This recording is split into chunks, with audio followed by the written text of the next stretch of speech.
하나님의 말씀은 로마서 13장 1절로부터 7절까지의 말씀 우리가 교독을 합니다. 신약성경 257쪽입니다. 신약성경 257쪽에 있는 로마서 13장 1절로부터 7절까지의 말씀을 교독을 합니다. 다 찾으신 줄 알고 1절의 말씀을 제가 먼저 봉독해 올립니다. 각 사람은 위에 있는 권세들에게 복종하라. 권세는 하나님으로부터 나지 않음이 없나니 모든 권세는 다 하나님께서 정하신 바라. 그러므로 권세를 거스르는 자는 하나님의 명을 거스르니 거스르는 자들은 심판을 자취하리라. 다스리는 자들은 선한 일에 대하여 두려움이 되지 않고 악한 일에 대하여 되나니 내가 권세를 두려워하지 아니하려느냐. 선을 행하라. 그리하면 그에게 칭찬을 받으리라. 그는 하나님의 사랑자가 되어 내게 선을 베푸는 자라. 그러나 내가 악을 행하거든 두려워하라. 그가 공연히 칼을 가지지 아니하였으니 곧 하나님의 사랑자가 되어 악을 행하는 자에게 전노하심을 당하느니라. 그러므로 복종하지 아니할 수 없으니 진노 때문에 할 것이 아니라 양심을 따라 할 것이라. 너희가 주세를 바치는 것도 의로 말미암으리라. 그들의 하나님의 그리되어 바로 위에 항상 있으니라. 7절 말씀을 같이 봉독합니다. 모든 자에게 줄 것을 주되 조세를 받을 자에게 조세를 바치고 관세를 받을 자에게 관세를 바치고 두려워할 자를 두려워하며 존경할 자를 존경하라. 아멘. 오늘 이 말씀은 사도 바울이 그리스도인들은 세상 권세에 대해서 어떤 자세를 취하여야 될지에 대해서 말하고 있는 모습입니다. 그래서 이 말씀 자체가 많은 사람들에게 의문을 불러일으키기도 하고 또 때로는 어떤 모습이 있느냐 이것을 그대로 따라야 하느냐 하는 좀 난해한 구절로 평가받기도 합니다. 왜냐하면 우리가 액면 그대로 받아들이자면 1절의 말씀처럼 사도 바울은 세상의 권세들에게 무조건적으로 복종하라라고 말하고 있는 것처럼 보이기 때문입니다. 아니 그렇다면 독재 정권도 사람을 탄압하고 억압하는 정권도 무조건 복종하고 순종해야 되는가? 그리고 이 말씀대로 따르자면 일제시대 때 독립을 위해서 헌신했던 독립투사들, 특히 그 중에는 기독교인들이 많았습니다. 33인 대표 중에 기독교인이 16명이나 되었는데 그런 사람들의 신앙은 다 잘못되었는가 하는 문제들이 있었습니다. 또 여기서 더 확대해 가자면 그렇다면 2차 대전 때 히틀러가 그 악한 일을 행했을 때도 세상 권세이기 때문에 그에게 복종해야 되는가? 또 현재로 가져오자면 박근혜 대통령 퇴진을 위해서 운동했던 사람들은 다 잘못된 것인가 하는 문제들이 난제해 있는 것을 보게 됩니다. 그래서 많은 사람들이 이 구절을 해석하면서 나름대로의 해석을 내놓습니다. 먼저 사도 바울이 이 당시 위에 있는 권세들에게 복종하라라고 말하고 있는 것은 이 당시 그리스도인들 중에 셀롯당들이 많아서 셀롯당이라 말하면 독립투사들입니다. 그들이 셀롯당들이 교회에 들어와서 로마로부터 독립을 위해서 교회가 이래야 된다라고 선동하면서 세금을 바치지 말고 로마에 대항하자라고 선동했기 때문에 이것 때문에 교회의 존폐 자체가 위협을 받았기 때문에 사도 바울이 이런 이야기를 한 것이다 라고 해석하는 분들도 있습니다. 그런데 이런 해석을 따르자면 한 가지 문제가 생깁니다. 비록 악한 권력이라 할지라도 교회를 존속하기 위해서는 타협해야 된다라는 논리로 사도 바울이 말했다라는 것입니다. 그렇다면 우리가 지금 비판받고 있는 독재자를 위해서 기도했던 조찬 기도회라든지 모든 것이 합리적인 것이다. 그리고 또 히틀러를 떠받들었던 2차 대전 때 독일의 교회들도 잘못한 것이 없다는 해석이 됩니다. 교회를 지키기 위해서 한 것은 모든 것이 용서받는다는 잘못된 논리에 빠지게 됩니다.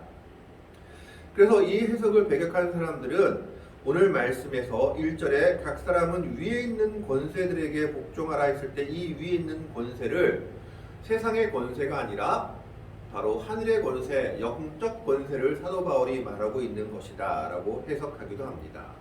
그래서 영적 권세, 하나님께서 주신 천사적인 권세에게 복종하라는 것이다, 영적인 권세에게 복종하라는 것이다 라고 해석하는데, 본문의 말씀을 가만히 살펴보면 세금을 내라 하는 말씀이 뒤에 있기 때문에 이것은 영적 권세가 아니라 분명히 세상의 권세, 세상의 지배자들에 대해서 하는 말이기도 합니다.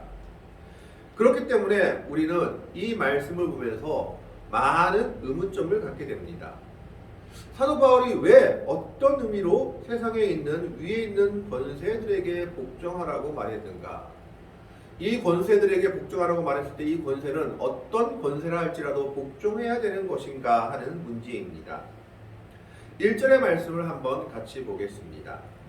각 사람은 위에 있는 권세들에게 복종하라. 권세는 하나님으로부터 나지 않음이 없나니 모든 권세는 다 하나님께서 정하신 바다. 이 말씀만 놓고 보면 세상에 어떤 권력을 잡은 자도 다 하나님께서 주신 권력이기 때문에 그 권세에는 다 복종해야 한다라고 생각하기 쉽습니다. 그러나 원어적인 의미로 보면 모든 권세는 다 하나님께서 정하신 바라라고 말하는 것은 하나님이 그 권세를 다 주셨다는 말이 아니라 모든 권세가 비록 악한 권세라 할지라도 하나님의 통치 아래에 있다라는 뜻입니다. 하나님이 그 악한 권세를 인정한 것이 아니라 하나님을 대적하고 하나님을 반대하는 여러 권세들이 있다 할지라도 그 권세들이 자기 마음대로 하나님을 거역하는 것 같지만 그런 권세조차도 하나님의 통치 아래에 있는, 하나님의 섭리 아래에 있는 권세다라는 것을 이야기하고 있습니다. 그러면서 각 사람은 위에 있는 권세들에게 복종하라라고 말하고 있는 것은 바로 위에 있는 권세라는 것은 권세자를 말하기도 하지만 권세자를 말하는 것이 아니라 권세, 즉 국가적 권위, 국가적 권력을 이야기합니다. 그런 권세와 권력들에게 복종하라라고 이야기하고 있는 겁니다. 권세자는 잘못된 길을 걸을 수도 있습니다. 물론 권력도 잘못된 길을 걸을 수 있습니다. 그러면 여기서 말하는 권세와 권력은 어떤 권세와 권력일까요? 그것이 바로 오늘 본문 3절에서 5절 말씀에 잘 나타나 있습니다. 3절에서 5절을 한번 같이 읽어보도록 하겠습니다. 같이 읽습니다. 3절 5절 같이 읽어보겠습니다. 시작. 다스리는 자들은 선한 일에 대하여 두려움이 되지 않고 악한 일에 대하여 되나니 내가 권세를 두려워하지 아니하려느냐. 선을 행하라. 그리하면 그에게 칭찬을 받으리라. 그는 하나님의 사역자가 되어 내게 선을 베푸는 자니라. 그러나 내가 악을 행하거든 두려워하라. 그가 공연히 칼을 가지지 아니하였으니 곧 하나님의 사역자가 되어 악을 행하는 자에게 진노하심을 따라 보응하는 자니라. 그러므로 복종하지 아니할 수 없으니 진노 때문에 할 것이 아니라 양심을 따라 할 것이라. 아멘. 사도 바울이 말하고 있는 권세는 하나님의 대리자가 된 권세를 이야기합니다. 선과 악에 대해서 심판하는 권세입니다. 3절 말씀을 보면 선한 일에 대해서 두려움이 되지 않고 악한 일에 대해서 두려움이 됩니다. 권세를 두려워하지 않는 이유는 내가 선한 일을 행하면 그가 너를 칭찬하고 높여줄 것이기 때문에 세상 권세를 두려워할 것이 없다라고 이야기하고 있습니다. 4절에 그는 하나님의 사역자가 되어서 내게 선을 베푸는 자라. 그러나 악을 행한다면 두려워하라. 왜요? 그가 칼을 가졌는데 그 칼을 가진 이유는 하나님 대신 너에게 심판을 행하려고 칼을 가졌다라는 겁니다. 즉 사도 바울이 말하는 권세는 하나님 대신 선과 악을 제대로 심판하는 권세를 이야기하고 있는 것입니다. 3절에서 5절 말씀을 우리가 카톨릭에서 읽고 있는 공동번역 성경으로 읽어보면 이렇게 얘기하고 있습니다. 한번 잘 들어보십시오. 통치자들은 악을 행하는 자에게나 두려운 존재이지 선을 행하는 사람에게는 두려울 것이 없습니다. 통치자를 두려워하지 않으려거든 선을 행하십시오. 그러면 그에게서 칭찬을 받을 것입니다. 통치자는 결국 여러분의 이익을 위해서 일하는 하나님의 심부름뿐입니다. 그러나 여러분이 잘못을 저지를 때에는 두려워해야 합니다. 그는 공연히 칼을 차고 있는 것이 아닙니다. 그는 하나님의 심부름꾼으로서 악을 행하는 자들에게 하나님의 벌을 대신 주는 사람입니다. 그러므로 하나님의 벌이 무서워서가 아니라 자기 양심을 따르기 위해서도 권위에 복종해야 합니다. 이게 위에 있는 권세들에게 복종하라고 사도 바울이 말했을 때 말하는 권세입니다. 자기 마음대로 독재자 그리고 히틀러, 일본 제국주의 같은 권세를 얘기하는 것이 아니라 하나님께서 인정하시는 제대로 된 권력들입니다. 하나님 대신 사역자가 되어서 선을 격려하고 악을 심판하는 권세에 대해서 이야기하고 있는 겁니다. 1절만 따로 떼어서 볼 때는 모든 국가 권력에는 선하든지 나쁘든지 복종하라는 이야기구나 라고 착각할 수 있지만 1절부터 7절까지의 전체적인 맥락으로 보자면 하나님께서 허락하시고 하나님 대신 공의를 행하는 정권이라면, 하나님 대신 선을 강령하고 악을 심판하는 정권이라면 그 권위에는 복종해야 됩니다. 그 권위는 하나님께로부터 나온 것이고 비록 악한 권위라 할지라도 하나님의 통치 아래 있는 것을 잊지 마십시오 라고 얘기하고 있는 겁니다. 그래서 이런 권세를 거스리는 자들에 대해서 사도 바울이 뭐라고 얘기했느냐, 2절 말씀을 보겠습니다. 2절에 이렇게 얘기합니다. 그러므로 권세를 거스리는 자는 하나님의 명을 거스림이니 거스리는 자들은 심판을 자취하리라. 이런 권위를 인정하지 않은 자들은 무조건인 국가 권력이 아니라 하나님 대신 심판하는 권력을 인정하지 않는 자들은 하나님을 거역하는 것과 같다라고 이야기하고 있는 겁니다. 일제시대 그리고 공산당 독재 치하에서 거역하는 것이 아니라 하나님이 인정하신 권력, 하나님 대신 하나님의 사자가 되어 선과 악을 심판하는 권력을 이야기합니다. 그걸 거역하는 자는 하나님을 거역하는 것과 같다라는 겁니다. 그래서 그 거스리는 자들에게는 심판이 찾아올 것이다라고 말하고 있는 것입니다. 그러면서 이런 권위에 복종해야 되는 것은 우리 양심 때문에 복종해야 된다고 5절 말씀에 이야기하고 있습니다. 그러므로 복종하지 아니할 수 없으니 진노 때문에 할 것이 아니라 양심을 따라 할 것이라. 무슨 말입니까? 칼이 무서워서 복종하는 것이 아니라 하나님이 주신 우리 양심을 따라 하나님의 법을 따라 봐서더라도 이런 권위에는 복종하고 행하는 것이 맞다라고 이야기하고 있는 겁니다. 그러면 문제가 있습니다. 어떤 문제가 하나 생길까요? 아니 그렇다면 하나님의 사역자의 역할을 감당하지 못하는 정권은 어떻게 해야 됩니까? 하나님의 대리인으로서 악과 선을 심판하는 정권이 아니라 악만을 가득 쌓우는 그런 정권에 대해서 기독교인들은 어떤 모습으로 살아가야 합니까? 예를 들자면 일제시대, 오늘 독립일이죠. 독립기념 광복절인데 일제시대의 일본 제국주의에 대해서, 그리고 김일성 일당 독재 체제에서 고통받고 있는 북한 백성들이 김정은 체제에 대해서, 또한 히틀러 시대 때 히틀러는 우리는 하나님을 믿는다라고 선언했던 잘못된 믿음을 가지고 있었던 신앙인이었는데 그런 히틀러 체제에 대해서 그리스도인들은 어떤 모습으로 서야 하는지에 대해서 사도 바울은 명확하게 성경을 통해서 이야기하고 있지는 않습니다. 다른 신학자들은 그리스도인들은 예수님께서 십자가에 돌아가셨듯이 국가 전복까지는 할 수 없어도 그런 소극적인 저항으로 권세에 그런 권세는 저항해야 된다라고 말하기도 합니다. 그러나 심지어 우리가 잘 알고 있는 칼빈은 뭐라고 얘기했느냐? 칼빈이라는 신학자는 오늘 본문을 주석하면서 하나님의 사역자가 되지 못하는 정권은 혁명을 일으켜서 전복해야 한다라고까지 주장했습니다. 그 주장을 이어받는 사람이 바로 2차 세계대전 때 디트로이트 보네퍼 목사입니다.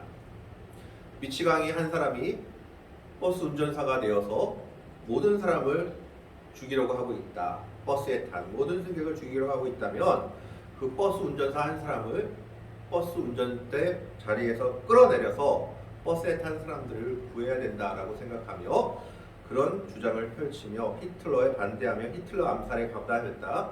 결국 돌아가신 순교자입니다. 성경은 분명하게 이야기하고 있지 않지만 우리가 여기서 확실하게 하나 할 수 있는 것은 알 수 있는 것 하나 있습니다.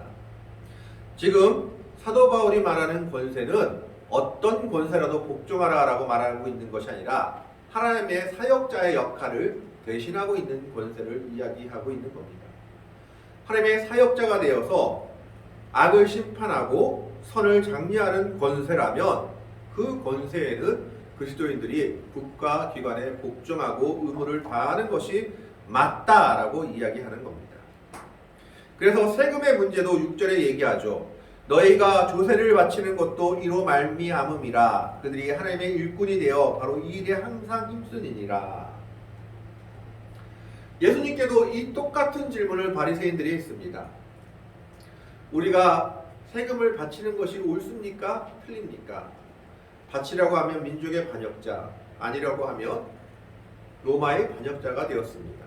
이때 예수님이 데나리온을 가져오라고 하시고 그 데나리온에 있는 형상이 누구 것이냐 물으시니 로마 황제 가이사의 것이다 라고 대답하자 예수님은 가이사의 것은 가이사에게, 하나님의 것은 하나님에게 라고 대답했습니다. 하나님의 것은 하나님에게라고 말하는 것은 하나님께 드리는 헌금을 이야기합니다. 그 헌금을 먼저 내고 그 다음에 세금도 내야 된다라고 얘기하는 겁니다. 하나님의 것은 하나님에게라고 얘기했을 때 그 뒤에 있는 거에 방점이 찍혀 있다고 합니다. 그러니까 헌금이 먼저고 하나님께 먼저 내 마음을 다해서 예물을 드리고 그 다음에 국가에서 정한 세금도 가이사의 것은 내야 된다라고 얘기하고 있는 겁니다. 오늘 많은 그리스도인들이 세금 포탈 문제로 비난을 받고 있습니다. 심지어 어떤 사람들은 11조를 해야 된다면서 11조 비용은 감추고 세금을 내지 않고 있어 뉴스에 나오는 것을 보게 됩니다. 그러나 성경은 분명히 이야기합니다. 세금을 바치는 것도 하나님의 백성의 사명이다라는 것입니다. 그래서 6절에 너희가 조세를 바치는 것도 이로 말미암음이라. 그들이 하나님의 일꾼이 되어 바로 이 일에 항상 힘쓰니라. 그리스도인들은 누구보다 세금에 충실해야 합니다. 세금을 잘 내야 되고 정직하게 하나님의 영광을 드러내야 하는 것입니다. 그래서 사도 바울은 결론적으로 7절에 이렇게 얘기합니다. 모든 자에게 줄 것을 주되 조세를 받을 자에게 조세를 바치고 관세를 받을 자에게 관세를 바치고 두려워할 자를 두려워하며 존경할 자를 존경하라. 하나님의 법칙 가운데 위배되지 않는다면 세금 내야 되고 관세도 내야 되는데 한 가지 분명하게 얘기하는 것이 있습니다. 두려워할 자를 두려워해라. 권세자를 두려워하는 것이 아니라 두려워할 자를 두려워해라. 뭡니까? 하나님의 대리자가 된 자라면 우리가 두려워해야 된다. 존경할 자는 존경해야 된다. 하나님의 대리자가 된 자로서 우리의 이익을 위해서 선을 위해서 일하는 사람이라면 존경해야 된다라고 얘기하고 있는 겁니다. 이것이 그리스도인들의 국가관이라는 것을 사도 바울은 이야기하고 있습니다. 어떤 권세라도 나라 권세라면 무조건 복종하라는 것이 얘기하고 있는 것이 아니라 하나님의 대리자로서 선과 악을 심판하는 정권이라면 선을 장려하고 선을 행하는 것을 장려하는 정권, 악을 행하는 자에게 하나님의 사자가 되어서 심판하는 그런 권세라면 마땅히 하나님께서 주신 그런 권세들에게 우리는 복종해야 한다라는 겁니다. 물론 이 세상에 완전한 정권은 없습니다. 모든 것이 다 부족한 것이 있습니다. 그러나 분명하게 우리가 알아야 될 것이 있죠. 하나님을 적대하는 정권, 하나님을 반대하는 정권들이 있다는 것입니다. 그런 정권들에 대해서까지 복종하라고 성경은 이야기하지 않습니다. 오늘 성경에서 말하고 있는 위에 있는 권세에 복종하라는 것은 하나님의 대리자가 된 권세를 이야기하고 있는 겁니다. 하나님의 대리자가 되어서 선과 악을 제대로 심판하고 장려하는 정권이라면 우리는 마땅히 그 정권에 대해서 복종하며 오히려 그 정권 하에서 우리가 해야 할 의무를 다 해야 한다라고 사도 바울은 말하고 있는 겁니다. 세금도 내고 관세도 내고 너희가 누릴 것도 누리면서 살아가는 것이 그리스도인들의 의무요 그리스도인들의 삶의 모습이라는 것입니다. 오늘 강복절입니다. 이 강복절을 위해서 비록 미군의 도움으로 우리가 강복을 얻었지만 많은 강복투사들, 독립투사들이 자기 삶을 버리고 그리고 자기 생을 버리며 희생했던 것을 우리는 역사를 통해 보게 됩니다. 그 중에는 많은 그리스도인들이 있었습니다. 초대 기독교회, 일제시대 기독교회는 독립운동의 중심지였다고 합니다. 그리고 또 우리가 잘 아는 순교자들, 주기철 목사님, 손양원 목사님과 같은 많은 사람들이 있었습니다. 그런 분들이 왜 그런 일들을 행했을까요? 하나님의 권세 대리하는 정권이야말로 우리가 복종해야 될 정권이지 하나님을 적대하고 이웃을 압제하는 정권은 우리가 복종해야 될 정권이 아니다라는 것을 확실히 알았던 것입니다. 그래서 그들은 그들의 목숨을 버려서까지 믿음을 지켰고 독립을 위해서 싸웠던 것을 우리는 역사를 통해서 배우게 됩니다. 오늘 우리에게 귀한 정권이 주어졌습니다. 그 정권이 하나님께서 세우신 정권이면 하나님의 대리자가 된 정권이라면 성과 악에 대해서 제대로 심판을 행하는 정권이라면 우리는 복종해야 됩니다. 그리고 그 안에서 우리의 사명을 감당하며 하나님의 영광을 위해 살아가는 것이 하나님의 백성들의 모습이 되어야 됩니다. 세금을 떼먹고 세금을 포탈하는 것이 아니라 누구보다 정직하게 세금을 내고 누구보다 정직하게 살아가야 하는 것이 그리스도인들의 모습이요 위에 있는 권세들에게 복종해야 되는 하나님의 백성들의 모습임을 기억해야 합니다. 오늘 우리가 이 땅을 살아갈 때 정말 하나님의 대리자가 된 정권으로 우리가 인정한다면 그 정권에게 복제하며 그 정권에게 복종하며 정말 우리의 사명을 감당할 수 있는 주의 백성들로서 살아갈 때 우리는 이 땅에서 하나님의 영광을 드러내며 빛과 소금의 사명을 감당하며 살아갈 것입니다. 이 말씀을 기억하면서 사도 바울이 말한 것처럼 위에 있는 권세들에게 복종하는 아름다운 그리스도인의 모습으로 살아갈 수 있는 복되고 아름다운 성도들이 되시기를 주님의 이름으로 간절히 축원합니다. 기도하겠습니다.